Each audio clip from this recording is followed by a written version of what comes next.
Pwede na po maupo ang bawat isa. Hallelujah. Alam niyo po, ngayon nakikita po natin na marami pong bakanting upuan. Pero naniniwala po ako one day, ang magiging problema po ng church, kulang na tayo sa upuan. Amen po ba? Patuloy po natin yung dinideclare kasi kumikilos po ang banal na spirito sa ating kalagitnaan. Kumikilos po ang banal na spirito sa ating kalagitnaan, kaya mangyayari po yung nais ng Panginoon sa buhay ng bawat isa at maging sa church. Amen? Yung mga ninanais natin, yung mga dalangin natin ay patuloy ng sinasagot ng Diyos. Amen? Nakikita po natin ngayon na dumarating na ang pagtugon ng Panginoon sa ating panalangin. Amen po ba? Amen. Hallelujah. Pwede po ba natin muling palakpakan ng Panginoon? Ngayon po, ang ating mensahe po na ibinigay po ng Panginoon sa atin is be filled by the Spirit. Filled by the Spirit. Ano nga ba yung ibig sabihin ng filled by the Spirit? Sa Ephesians 5:18 po, doon po ang focus ng ating pong passage, okay, ng mensahe po ngayong umaga. Sa Ephesians 5:18, ang sabi po doon, do not be drunk with wine because that will ruin your life. Instead, be filled with the Holy Spirit. Pakisabi po, be filled with the Holy Spirit. Kung papansinin niyo po at babasahin niyo po yung previous verses po ng Ephesians 5:18, which is from 15 to 17, we see po na binigyan po tayo ng warning and advice po ni Paul sa kung anong klaseng generation meron na tayo ngayon. Nakita po natin sa previous verse, mamaya po babasahin natin yung previous verse. Nakita po at pinakita po ni Paul kung anong klaseng generation na po meron tayo ngayon. Ano lang po bang generation meron tayo ngayon? We are now living in the evil days. Yun po yung sabi ni Paul. We are living in the evil days. Kasi kagaya po ngayon, mapapansin po natin sa social media, marami pong nagsasabi that I have my own truth and this is my truth. People have their own truth, no? Na yung lies po ng mundo, yung lies ng kaaway, ang mas pinakikinggan ng mga tao, and it becomes their truth. Yung kasinungalingan ay nagiging totoo na sa kanila. Iyon na yung kanilang katotohanan. Ayun na yun, tinatayuan nila at pinapamuhay nila. Diba? Isang example po is you can choose your identity. You can choose your own gender. Yun po yung kasinungalingan ng kaaway, deception ng kaaway na kanila nang tinatayuan kasi for them that is their truth. Okay? People are now celebrating sin. Yun na po yung nakikita natin sa mundo. Na totoo pong sinasabi ni Paul, even though matagal na po niya itong pinala, pero hanggang ngayon, nagiging totoo po na we are living in the evil days.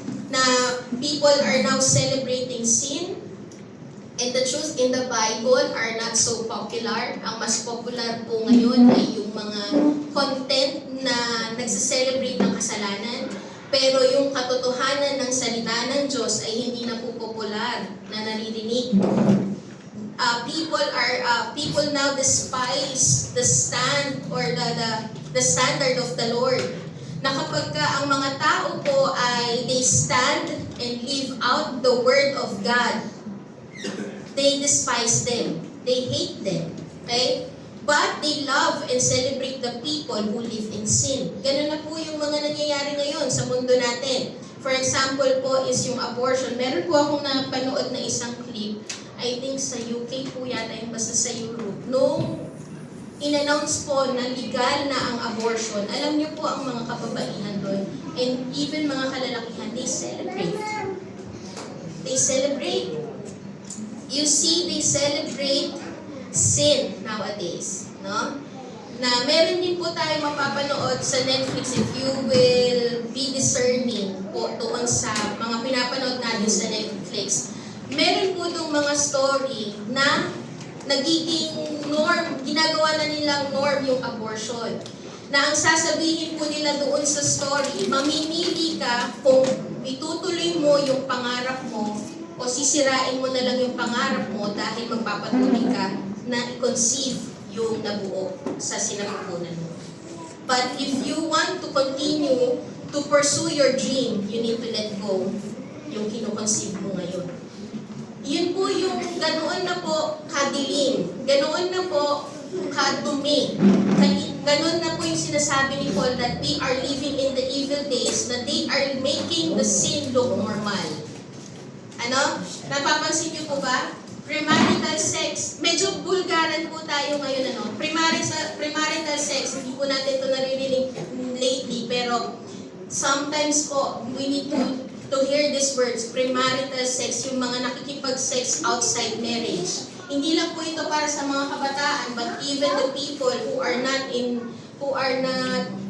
hindi kasal, but they are making sex. Okay? They are doing sex. That is premarital sex, fornication. Yun po yung sinasabi sa Biblia na hindi sinaselebrate dapat. Pero nowadays, sinasabi nila, nandito naman na tayo sa new generation, no? Bagong generation na to, bago na rin dapat ang ating pinamumuhay. Yung sinasabi ng Bible, hindi na dapat yung pinapamuhay ngayon kasi dati naman na yun eh. Pero kung titignan po natin, ganoon po ka-evil yung days natin ngayon, yung generation natin ngayon, yung pinamumuhay natin, they make sin look normal. Okay? The people love darkness and hated the light. Many people are foolish to the truth of God. Not just foolish, but they rejected the truth of God. No? And if we will see din po, when people, kung titignan natin sa social media din, when people share the Word of God, when people share the Lord Jesus Christ, ang response po ng tao is ganito, do not impose your belief. Do not impose your faith on us. Respetuhan ang paniniwala. Diba? Ganun po yung response ng tao. Pero, when people admit of their sinful life, pag ang ibang tao ay nag-admit ng kanilang sinful life, ang response po ng mga tao ngayon, wow, you're so brave of being true to yourself. Ganun na po yung tao ngayon. No? We love you, we accept you, you're so brave of being true. You're so brave of coming out. Yun po yung sinasabi na ngayon ng tao, respond nila sa mga tao na nag-a-admit ng sinful life. We accept you, we don't judge you. Pero pagka ang isang tao, they are boldly sharing the Word of God, do not impose your faith on us. Many people, even believers, are somehow being swayed in these evil days. No? Many believers also inside the church, you see them inside the church, but they are swayed in these evil days.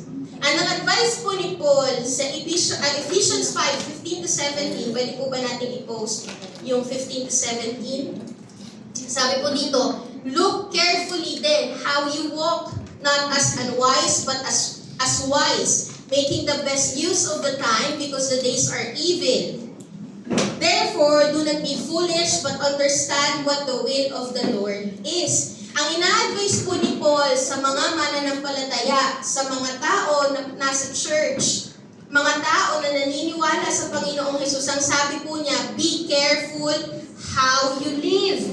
You need to live as wise. Okay? Yun po yung sinasabi ng Panginoon. Yun yung advice ni Paul. You need to live as wise. Maging matalino, maging matalas sa pamumuhay bilang isang Kristiyano. Yung hindi nalilinlang ng maling pananaw, hindi nalilinlang ng maling pamumuhay, not living in gray area. Pag sinabi natin living in gray area, hindi na makita sa'yo kung tama pa ba buhay mo o hindi na.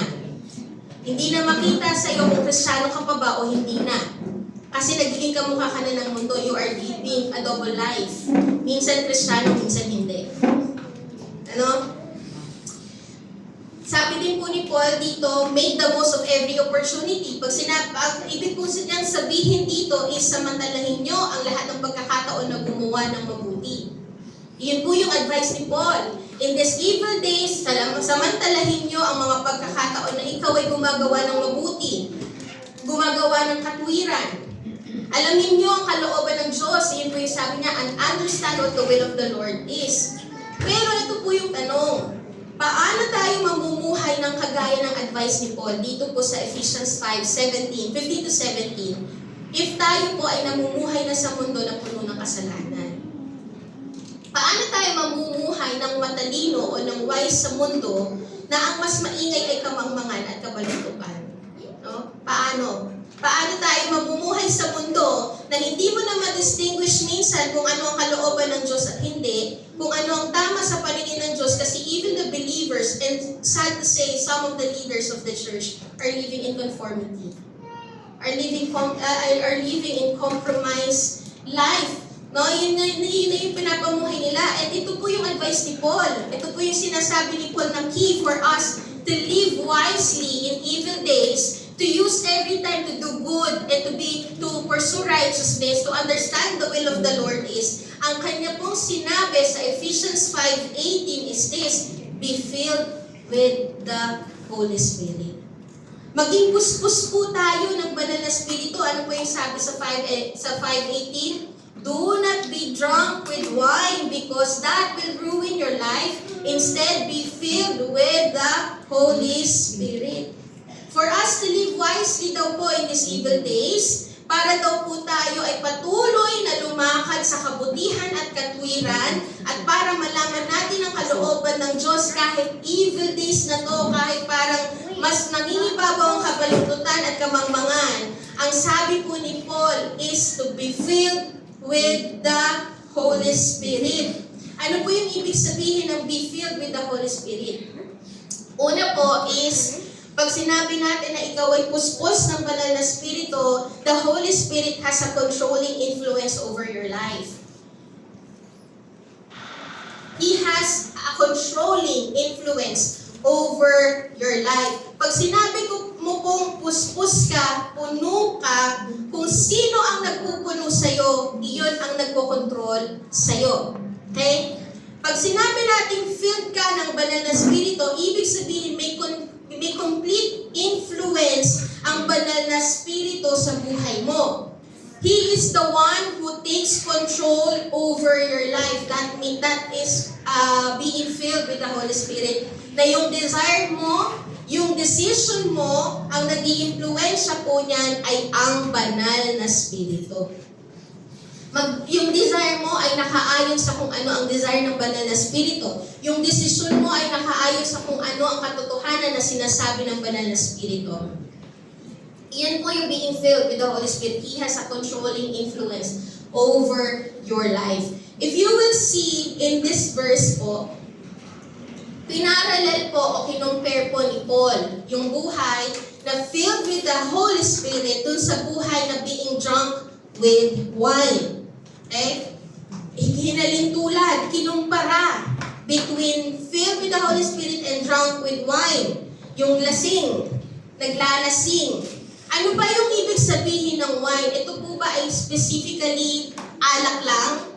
Ito po ba ay specifically na yung mga tao na lulong sa alak, sila po ba ay hindi puspos ng banal na spirito? Sila lang po ba yun? Hindi puspos ng banal na spirito? Pag sinabi po natin dito na wine or you are drunk with wine, ibig sabihin po nun lulong ka sa mundo. Mas naghahari sa'yo yung flesh.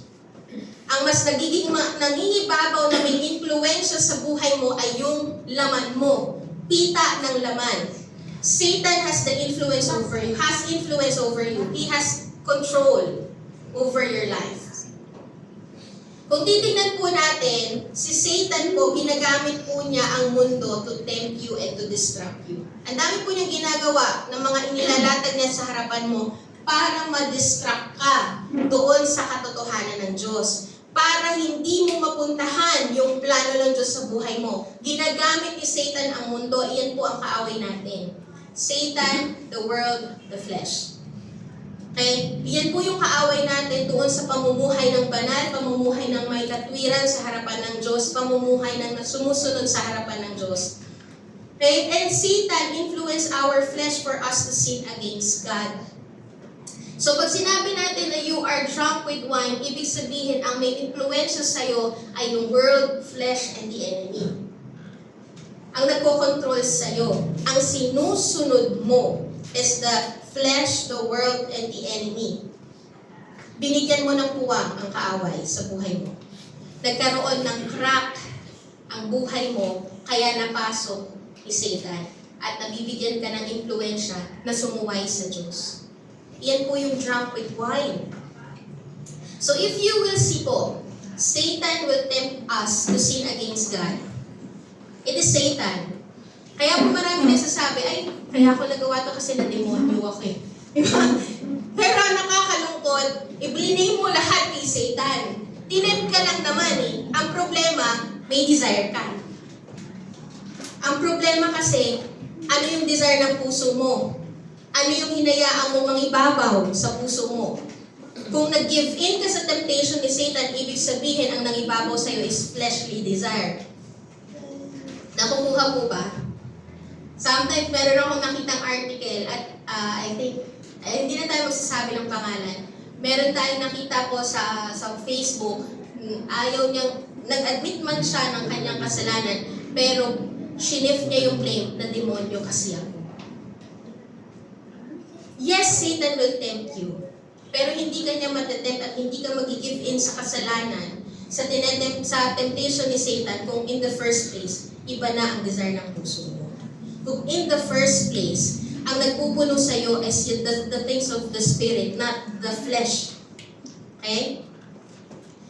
The fact na ang desire ng puso mo is worldly and fleshly, then ibig sabihin lang po nun, you are drunk with wine. You are not filled with the Holy Spirit. If mas nangingibabaw sa'yo at palaging worldly and fleshly, yung nagiging desire ng puso mo, yung nilalakaran mo, pinamumuhay mo, tinatangkilik mo, then ibig sabihin nun, you are drunk with wine. Yun yung parallel. Yun yung kinumpara ni Satan, ni Paul, na naging Satan si Paul. Ay, si Paul, okay? Ayun yung hinayaan natin na mag-control sa buhay natin. Sabi po sa James 1:14-15, natutokso ang isang tao kapag nahihikayat siya at nadadala ng sariling pagnanasa. So meron kang sariling pagnanasa.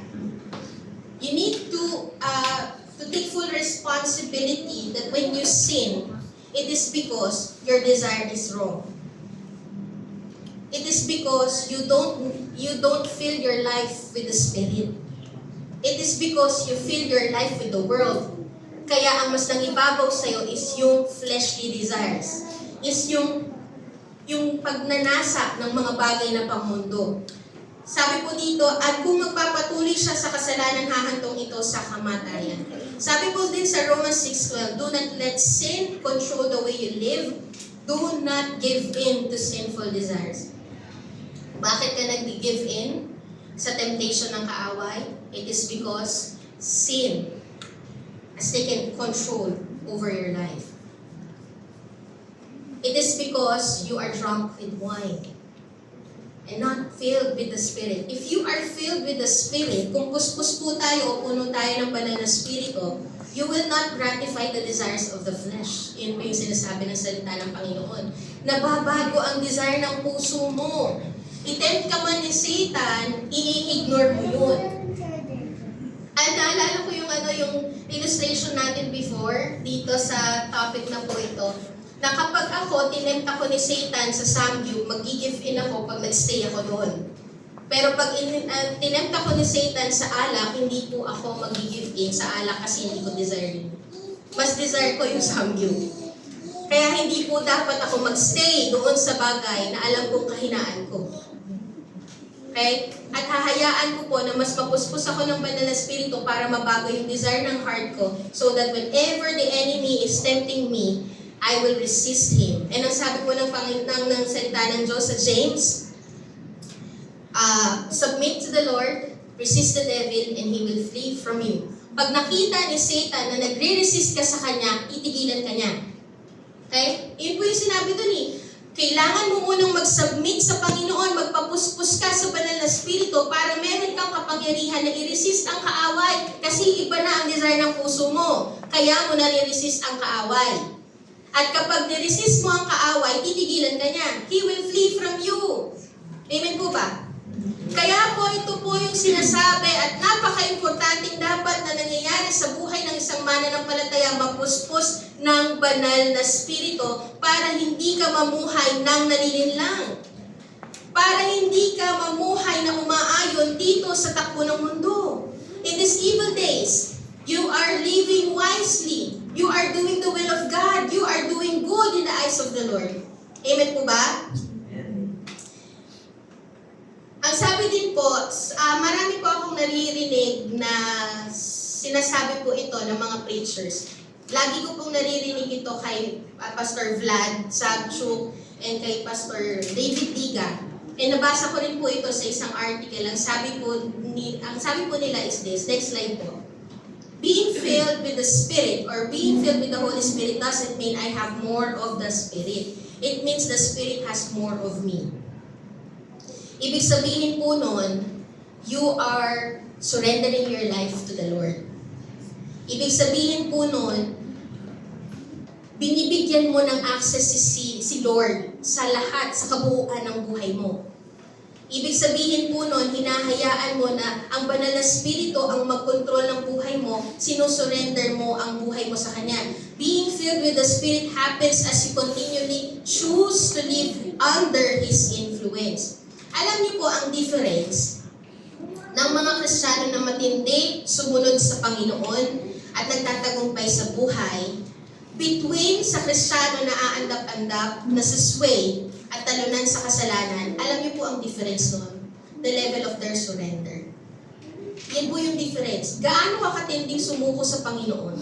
Gaano ka katinding magpasakop sa Panginoon? Pagka matindi ang pagpapasakop mo at pagsuko mo sa Panginoon, then definitely you will see the move of God in your life. Kung titignan po natin, marami pong mga tao ang titindi sa Panginoon. Bakit? Ang tindi rin kasing sumuko eh. Ang tindi rin kasing magpasakop sa Diyos. Ang tindi ng level ng pagsuko. Level ng pag-surrender. Hinahayaan nila na, Lord, let your will be done in my life. Hindi na mangyayari kung ano yung gusto ko, ang mangyayari na kung ano ang gusto mo. Ganoon po ang kanilang puso. May pagsuko sa Panginoon. The level of surrender. Gaano katindi ang pagsuko mo sa Diyos? O baka ikaw pa rin ang nasusunod? Baka tayo pa rin po ang nasusunod sa ating buhay. Kaya nahihirapan tayong magtagumpay. Kaya natatempt pa rin tayo, kaya nadideceive pa rin tayo kasi hindi tayo tunay na sumusuko sa Diyos. How's the level of your surrender? That's the difference. The level of your surrender. Kasi kapag hindi po tayo sumuko sa Panginoon, ang gagawin mo pa rin kung ano ang gusto mo. Amen po? Kaya po, if you want to be filled with the Spirit of the Lord, and if you want the Holy Spirit to have a full influence, full control over your life, then you need to fully surrender to the Lord. Fully surrendering ang key sa atin po para tayo ay mapuspos ng banal na Espiritu. That you will let the Holy Spirit intervene. You will let the Holy Spirit take dominion over your life.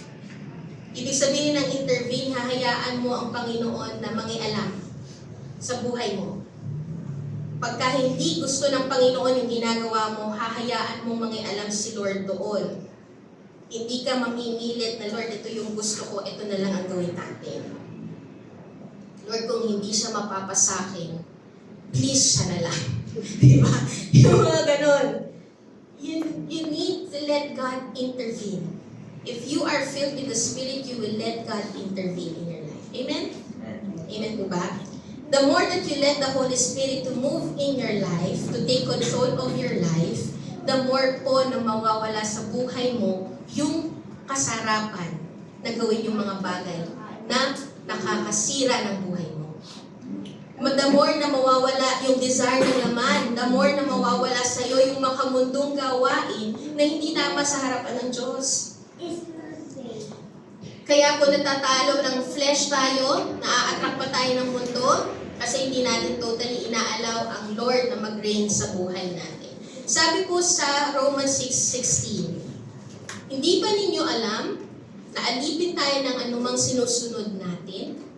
Kaya kung sinusunod natin ang kasalanan, alipin tayo ng kasalanan at ang dulot nito'y kamatayan. Ngunit kung sumusunod tayo sa Diyos, mga alipin tayo ng Diyos at ang dulot nito'y pagiging matuwid.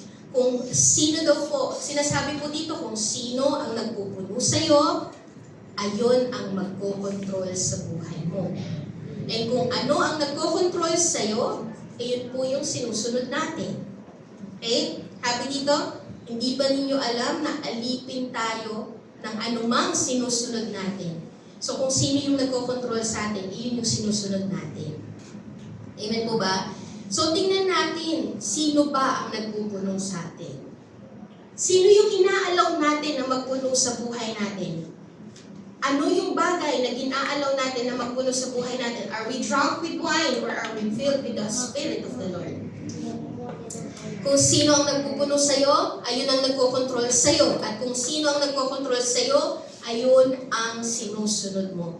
Sabi po sa Proverbs 29 to 33, ito po ay nakakalungkot na mangyari sa isang taong drunk with wine. Diniscuss po dito ni Solomon, yung author ng Proverbs, ito pong mga tao nalulung sa alak. Pero yung pinag-uusapan natin is drunk with the world, drunk with flesh. Sabi po dito, sino ang may hinagpis? Sino ang may kalungkutan? Sino ang mahilig sa away? Sino ang mareklamo? Meron na po ba tayo naiisip? Pero sana po ay salaminin natin ang salita ng Diyos. Kaya wag natin gawing parang window siya na nakatanaw tayo sa ibang tao. Kaya sa atin to, salaminin natin. Sino ang may hinagpis? Sino ang may kalungkutan? Sino ang mahilig sa away? Sino ang mareklamo? Sino ang nasugatan na dapat sana ay naiwasan? Hindi ka naman dapat na masasaktan, pero dahil sinigi mo, nasaktan ka. At sino ang may mga matang namumula? Sino ba kundi ang mga laseng kung ano? Ang sakit ng Tagalog, ano? Sino pa kundi ang mga lasenggong sugapa sa iba't ibang klase ng alak? Those people who are drunk with wine are the people who will experience yung hinagpis, kalungkutan, mahilig sa away, mareklamo, yung nasusugatan ng bagay na hindi naman dapat na nangyayari sa kanila. Sabi ko dito, huwag kang matakam sa alak na napakagandang tignan lang tingnan sa isang baso at tila masarap ang pasok sa lalamunan. Sa bandang huli, kapag ikaw ay nalasing na, parang natuklaw ka ng ulupong at nalason ng kamandag nito. Kung ano-ano ang makikita mo at hindi ka makakapag-isip ng mabuti. Ganito po ang kasalanan, ganito po ang mundo, ganito ang flesh. Masarap sa umpisa, pero ang dulo ay kasiraan. Masarap sa umpisa, at hindi mo namamalayan, tinutuklaw ka na. Sinisira ka na, nilalason ka na. Ganon po ang mga tao na drunk with wine. That they let the world and their flesh influence their lives. Ganon po yung buhay ng isang tao. If you will see po, let the next slide po natin. Ano po yung klase ng buhay ng isang taong being drunk with wine and being filled with the Spirit? Ang isang tao po, the difference po ng drunk with wine and filled with the Spirit, the people who are drunk with wine loses self-control. Wala pong control sa sarili. Kaya laging nagagalit. Magagalitin. They lose temper.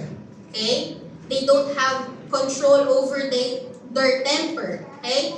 But the people who are filled with the Spirit has self-control. The Lord has given them the power not to give in into temptation, not to give in into sin and worldly pursuit. Okay? Yun po yung nangyayari sa isang buhay na filled ng banal na spirito. Pagka naman ikaw ay drunk with wine, you say hurtful words kasi nga wala kang control eh. Kaya kahit anong gusto mong sabihin, sasabihin mo kahit nakaka-offend ka na. Yung sinasabi po nating offensive dito is you intentionally, you want to hurt the people. Yun po yung sinasabi dito. The word of God, the truth of the Lord is offensive to the people who love sin. Pero yung sinasabi po dito na drunk with wine, na you are speaking words that are offensive, you are intentionally hurting the people. Yun po yung sinasabi dito. Okay? You act foolishly, but act wisely kapag ka ikaw ay filled with the Spirit. You shout in anger, kasi nga, hindi ka makapag-control eh. Pagka filled ka ng banal na Espiritu, you respond with patience and kindness. Your speech is different. If you are drunk with wine, your speech is different from the people who are filled with the Spirit. Your speech become careless, offensive, and meaningless. Walang katuturan. Pero pag ikaw ay puspos ng banal na Espiritu, ang mga salita mo ay nakaka-encourage, nakakabuhay. May buhay sa sinasabi mo, nakaka-edify, nakaka-build up ng tao. Even though you are speaking the truth, it will heal them. Even though the truth that you are speaking, sometimes parang medyo may kurot sa puso, pero nakakagaling. Pero nakakabuhay. Pero nakaka-build. Iyon po yung people who are filled with the Spirit. Ang mga tao who are drunk with wine, iyan po ay temporary happiness lang. Kung papansinin niyo po, yung mga tao na lulong sa alak, sila po ay masaya lang habang nagiinuman. Pero pagkatapos po nun, ano nang mangyayari sa kanila? Sakit sa bulsa, sakit sa ulo, hindi na wala ang problema. Tama po ba? But if you are filled with the Spirit, the joy is eternal. Hindi po ito mawawala sa iyo kasi galing sa Panginoon. Amen po ba? Kapag ikaw ay drunk with wine, your life will lead to confusion. May confusion sa iyo, but if you are filled with the Spirit, there will be clarity in your life. Amen po ba? Amen? Yan po yung difference na being drunk with wine and being filled with the Spirit. Saan po tayo doon? Saan po tayo doon? Are we drunk with wine or filled with the Spirit? Naniniwala po ako na ang mga mananampalataya po sa NLP family ay filled with the Spirit. Amen po ba? Amen. Amen? Hallelujah. And the people who are controlled by the Spirit, by the Holy Spirit, ito po, next slide po. The people who are controlled by the Holy Spirit, the will of the Lord becomes their will. Ito po yung nangyayari sa isang mananampalataya na puspos ng banal na Espiritu. His will becomes our will.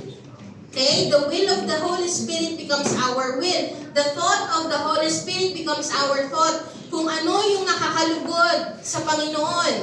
Kung ano yung iniisip. Sabi nga ng Panginoong Jesus, my food is to do the will of the Father. Yun yung laging tumatakbo sa kanyang isip. So, yun din ang tatakbo sa ating isipan. Our food is to do the will of the Father. Ang sabi din po sa Philippians 4:8, whatever is true, whatever is noble, whatever is lovely, whatever is pure, whatever is honorable, whatever is pleasing, whatever is, praiseworthy, excellent, yun po yung tatakbo sa isipan natin. Kasi yun yung galing sa banal na Espiritu. So kung ano ang galing sa banal na Espiritu, yun yung tatakbo sa isipan natin. Yun yung maghahari sa ating isipan. Whatever your desire is, or whatever the desire of the Holy Spirit, that will be your desire. Ang papangarapin natin ay ang pangarap ng Diyos. Ang plano ng Panginoon, ang plano natin, ang pinupurso nating plano ay plano ng Diyos. Amen po ba? The plan of the Lord will be your plan. The dream of the Lord will be your dream. The vision of the Lord will be your vision. Amen? Yan po yung mga puspos ng banal na Espiritu. Now the question is, are we filled with the Spirit or are we drunk with wine? Alam niyo po, wag po tayong matakot na pangarapin ang pangarap ng Diyos, planuhin ang plano ng Diyos, maging vision ang vision ng Diyos, kasi hindi kanya pababayaan pagka pinurso mo yun. Amen po ba? And kung gusto po natin na maging malawak ang plano natin, maging malawak ang pangarap natin, mas pangarapin mo na yung pangarap ng Diyos kasi napakalaki mag-isip ng Lord eh. Amen po ba? His ways are higher than our ways, His thoughts are higher than our thoughts. Amen po ba? Amen. And ano po ba yung bunga kapag tayo ay drunk with wine and filled with the Spirit? The result of whatever controls you is this. Sabi po sa Romans 6:16, balik po tayo. Kapag ikaw daw po ay puspos ng banal na Espiritu, ang buhay mo ay magiging matuwid. Iyan po yung resulta. Pero kapag ka ikaw ay drunk with wine, nalululong sa alak, nalululong sa mundo, ang dulo po niyan ay kamatayan. Yan po yung sinasabi sa Romans 6:16. Ang sabi din po sa Galatians 6:8, ano po yung sabi? Pag ikaw ay drunk with wine or drunk with flesh, it reaps corruption, kasiraan. Iyan po yung nangyayari sa isang tao na puspos ng alak, puspos ng mundo, ng flesh, corruption ang nagiging bunga. Pag naman daw po, spirit, it reaps eternal life, may buhay. Amen po ba? Sa Romans 8:6, ano po yung sabi doon? Pag ikaw ay puspos ng alak, the flesh is death. But if you are filled with the Spirit is life and peace. Iyon po yung nangyayari. Ang pagsunod sa nais ng makasalanang pagkatao ay hahantong sa kamatayan, ngunit ang pagsunod sa nais ng Espiritu ay hahantong sa buhay at kapayapaan. Kung gusto natin ay buhay, maayos, kapayapaan, we must be filled with the Spirit. If ang nagkokontrol sa iyo ay banal na spirito, buhay ang bunga nito. Pero kung ang nagkokontrol sa iyo is si Satan, ang mundo, ang flesh, then ang bunga po niyan ay pagkasira. Mga kapatid, wag po nating hayaan na maging desisyon natin at piliin po natin na mga bagay ay yung magbubunga ng pagkasira sa buhay natin. If ayaw po nating masira ang pamilya natin, if ayaw nating mawasak ang ating buhay, then let the Holy Spirit have the controlling influence over your life. Amen po ba? Sino po dito ang gusto ng buhay? Then piliin mo kung sino ang magkocontrol sa iyo. Sino po dito ang gusto ng pagpapala? Then sumunod tayo. Ganun po yung sinasabi. Kung titignan natin, it's so simple. Kung ano ang resulta na gusto mong mangyari, then piliin mo si Lord. Kung ang resulta ay maganda, kung ang gusto mong resulta sa pamilya mo ay maganda, then piliin mo si Lord. Amen po ba? Kung ang resulta ng buhay na gusto mo ay yung maganda, may pagpapala, then sumunod ka sa Lord. Amen po ba? Amen? Pangalawa po, He has continued influence over your life. Tuloy-tuloy na dapat mong pinapasakop ang iyong buhay. Araw-araw, dapat i-align mo ang buhay mo sa nais ng banal na Espiritu. Lagi po natin sinasabi that our life must have a daily walk of surrender. Must be a daily walk of surrender with the Holy Spirit. Iyon po yung dapat. Araw-araw, isinusuko mo ang buhay mo sa Panginoon. Araw-araw, kailangan mong mag-spend ng time na makipag-usap sa banal na Espiritu at makinig sa Kanya sa pamamagitan ng pananalangin, pagbabasa ng salita ng Diyos. Amen po ba? Araw-araw, kung gusto mo na may power sa pamumuhay bilang isang Kristiyano, araw-araw ka dapat magpapuno. Okay? Parang isang hose. Di ba ang isang hose, hindi po dadaluyan yan ng tubig kung hindi nakakonekta saan? Sa faucet, di ba? Sa gripo. Ang gripo po ay hindi nauubusan ng tubig. Pero bakit minsan nauubusan ng tubig ang hose? Kasi hindi konektado. Hindi palaging konektado. Ganun ang buhay natin. Bakit po sinasabi ng Panginoon na tayo ay dapat laging kumonekta sa Kanya? Dapat lagi tayong magpasakop sa Kanya.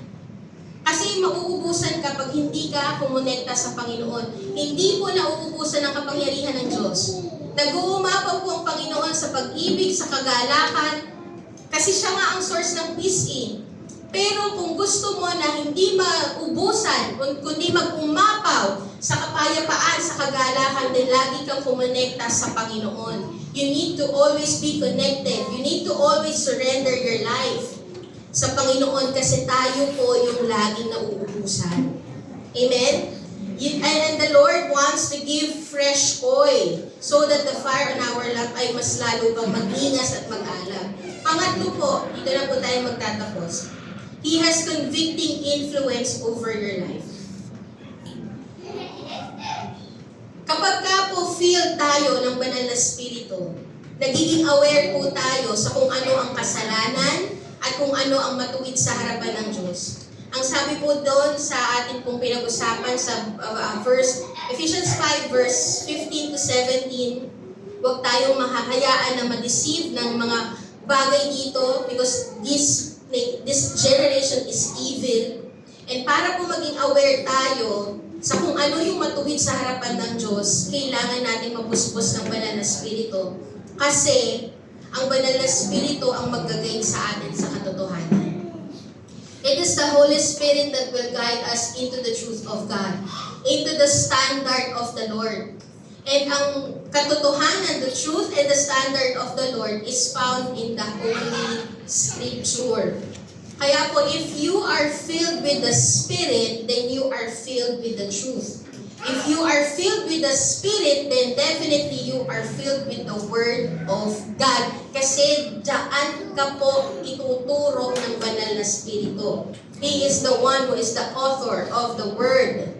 He is the one who breathed the Word. Kaya siya po yung mag-guide sa atin. The Holy Spirit will guide us into His Scripture, sa Bible. Kaya po ang dapat na standard, ang dapat na tinatayuan ng mga mananampalataya na katotohanan ay salita ng Diyos. Okay? Dahil ang banal na spirito po will never contradict what is the written word. Okay? Kung meron po tayong mga na-encounter ng mga tao na sinasabi, narinig ko kasi na sinabi ng banal na spirito, mag-shoplift daw ako. Tingin nyo, nakarinig ba talaga siya? Sabi kasi ng banal na spirito, mag-shoplift daw ako, inutusan ako ni Lord. Ano po yung sinasabi sa salita ng Diyos? Do not steal. Hindi po i-contradict ng banal na spirito ang sinabi niya sa salita niya, sa Biblia. The Holy Spirit will never contradict His written word.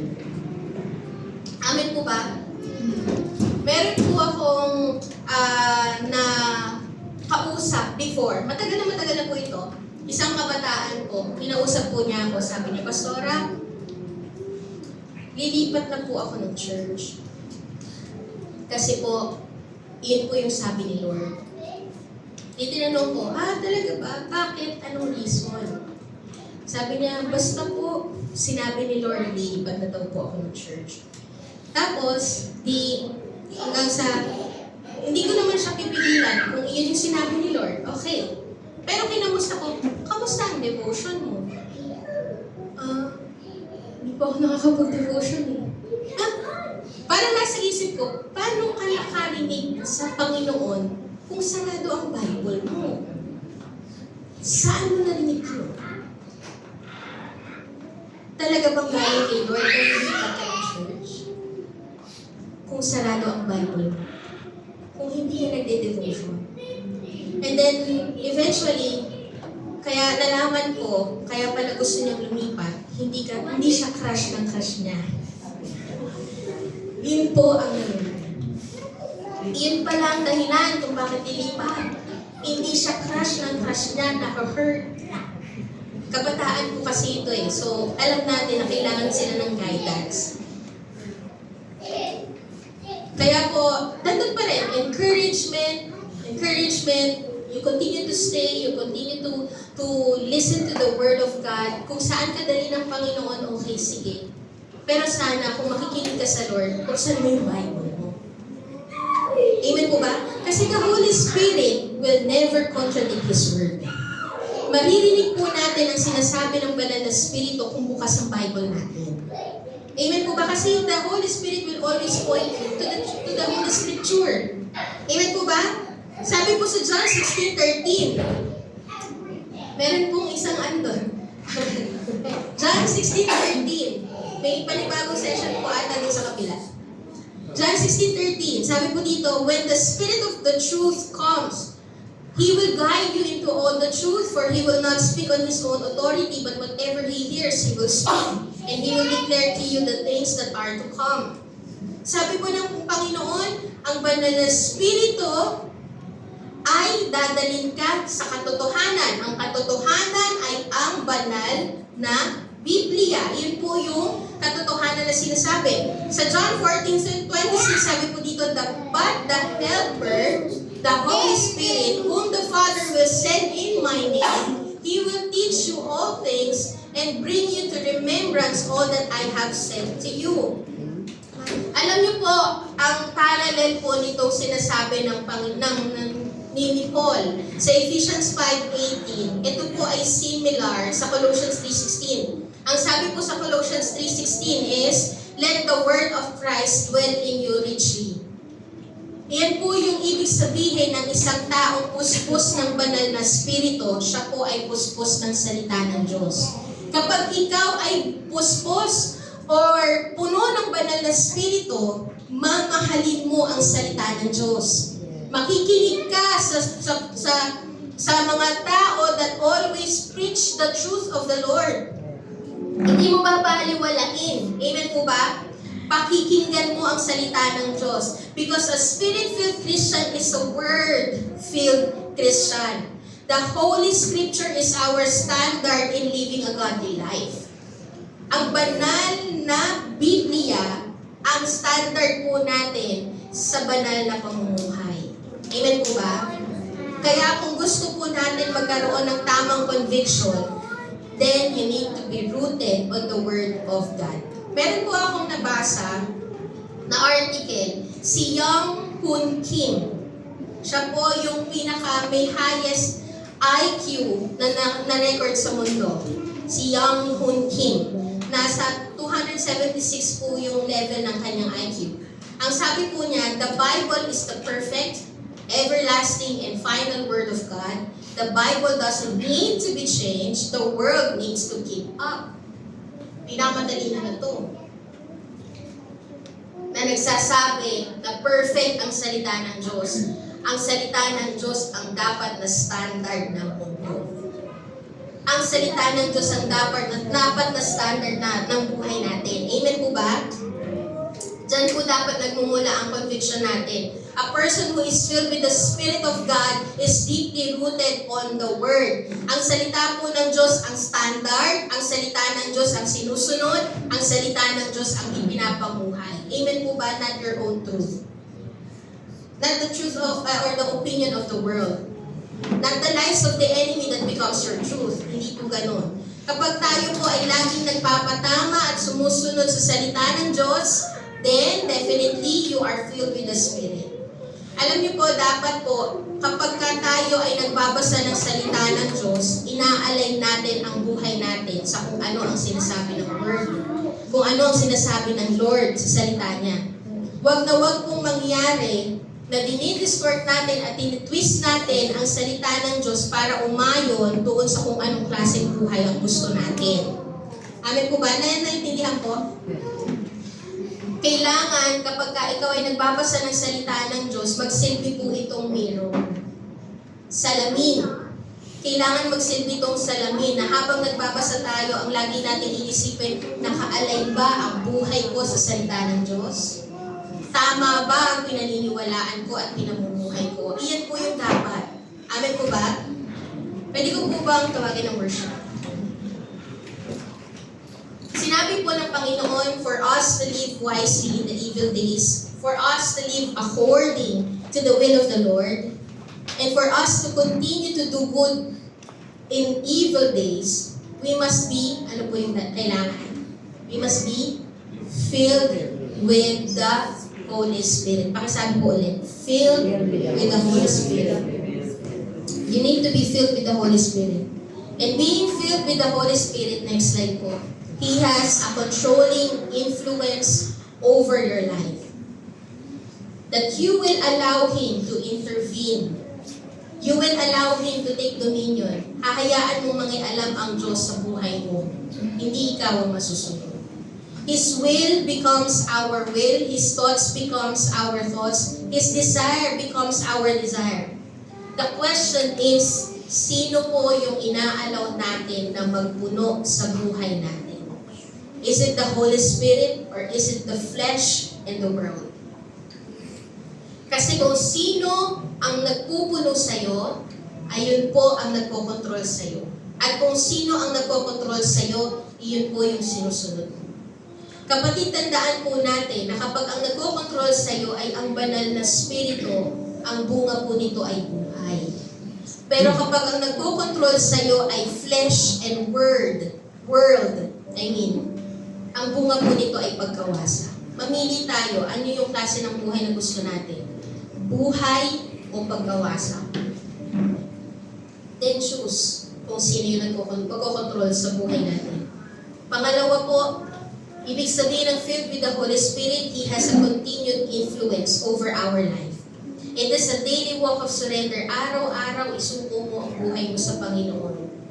Araw-araw dapat magkaroon ka ng puso na may pagdanais na i-align mo yung buhay mo sa kung ano ang kalooban ng Panginoon.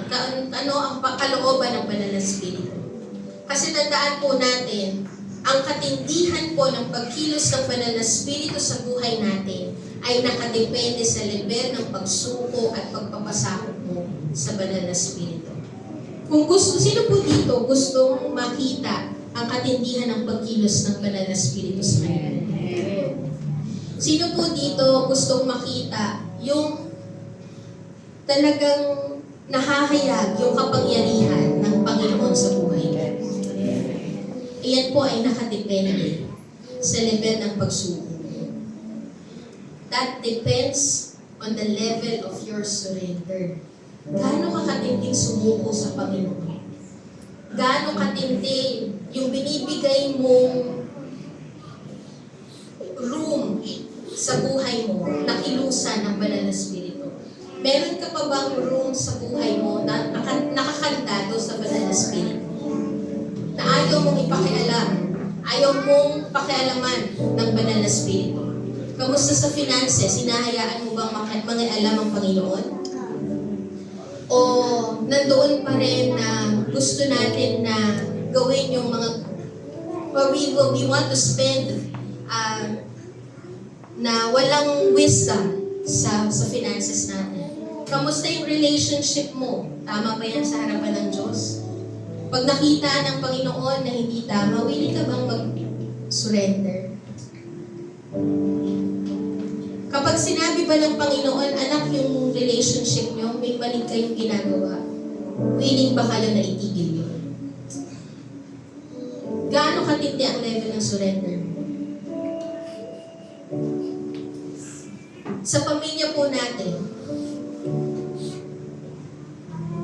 hinahayaan po ba natin ang kumilos ng Banal na Espiritu? Gaano katindi ang level ng surrender? You need to have a continued influence. You need to let the Holy Spirit to have a continued influence over your life. And pangatlo po, He has a convicting influence over your life. Ibig sabihin po, kapag filled ka ng Banal na Espiritu, mas nagiging aware ka kung ano ang kasalanan at kung ano ang matuwid sa harapan ng Diyos. Kasi kapag filled ka ng Banal na Espiritu, filled ka din ng salita ng Diyos. Mahal mo ang salita ng Diyos. The Holy Scripture, the Bible, is your standard in living. Amen po ba? Ang salita po ng Diyos ang nagiging standard ng ating pamumuhay. Kahit na sabihin ng mga tao, okay lang. Okay lang na napapasok ka sa relasyon na yan, okay lang. New generation naman na. Kahit po ganoon yung sinasabi ng mundo, ang standard of living mo pa rin is the Word of God. Okay lang, legal na ang divorce. Okay lang, legal na ang abortion. Pero ikaw, tayo po mga Kristiyano, ang standard pa rin po natin kahit illegal ng mga tao, yung hindi legal sa Biblia, ang standard po pa rin ay Biblia. Amen po ba? Amen? Iyon po yung puspos ng Banal na Espiritu. A person who is filled with the Spirit of the Lord is deeply rooted in the Word of God. Ang salita ng Diyos ang standard, ang salita ng Diyos ang sinusunod, ang salita ng Diyos ang ipinapamuhay. Pwede po ba tayo tumayo lahat?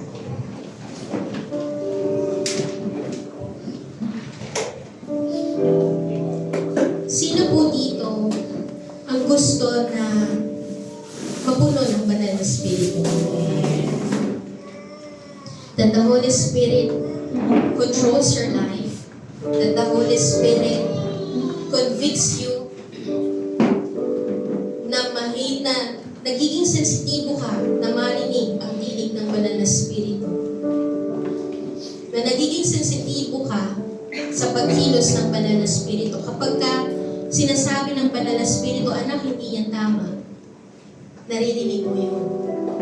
Anak, huwag kang pumasok dyan, naririnig mo yun. Anak, hindi yan tama. Yung circle of friends mo will influence you to sin against me. Naririnig mo yun.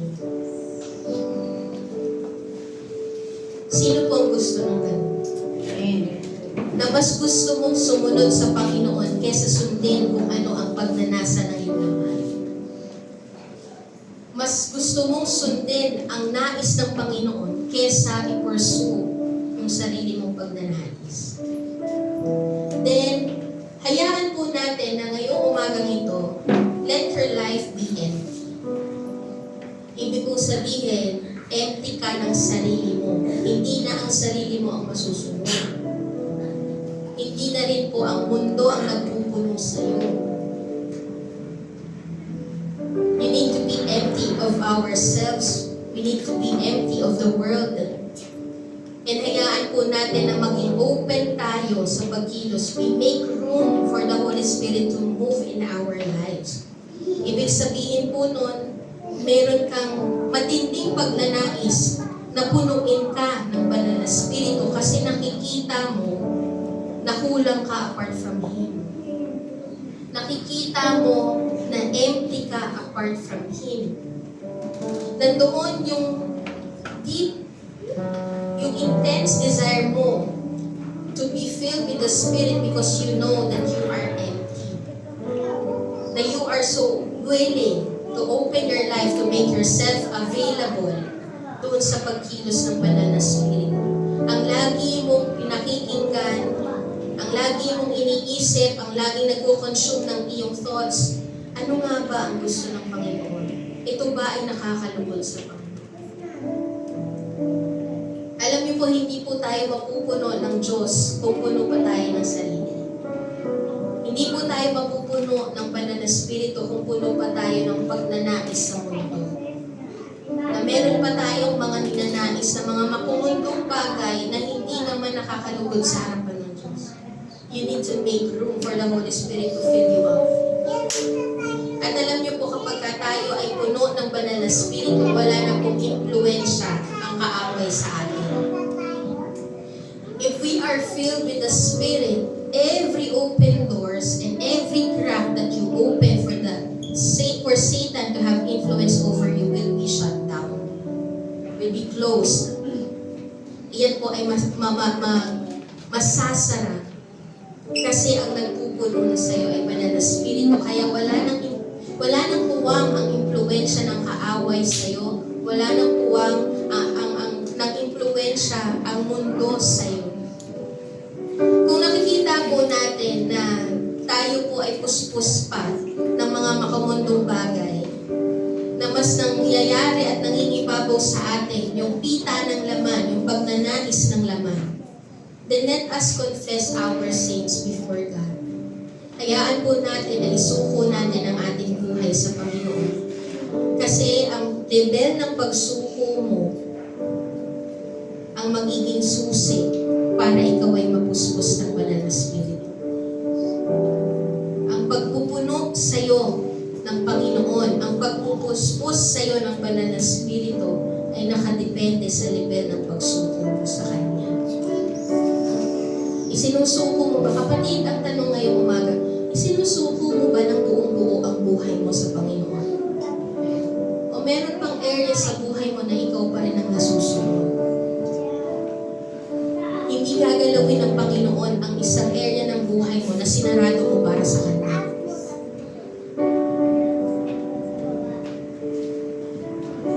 Kung sinasara mo yung area mo ng finances, hindi niya gagalawin. Pero the moment that you open that area in your life, He will start to move. He will start to intervene. Lord, mag-aalam ka sa buhay namin. Magkaroon po tayo ng puso ngayong umagang ito, na ang gusto natin, ang sinasabi natin sa Panginoon, Lord, mangialam ka sa buhay namin. Lord, mangialam ka sa buhay ng pamilya ko. Nakikita ko sira ang pamilya ko. Mangialam ka.